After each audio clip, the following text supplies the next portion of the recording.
في هذه النسخة اللي تلعب بلوك جديد. عندك البنش في دكة البدلاء لفريق نجران مبكرا المدرب محمد فاروق المصري، على فكرة هو مدرب حراس سابق وثلاث مواسم له مع الفريق، عمره 43 سنة وبكرة يكمل 43 سنة، وعاملين له كيكة وعاملين له عيد ميلاد وهابي بيرث داي يا محمد فاروق إن شاء الله.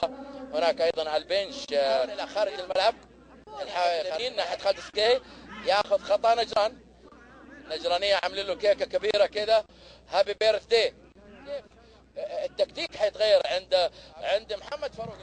إلى ركلة زاوية، هذا هو محمد فاروق المدرب المصري، على فكرة هو مدرب حراس له 3 مواسم مع فريق نجران، مساعده طبعا.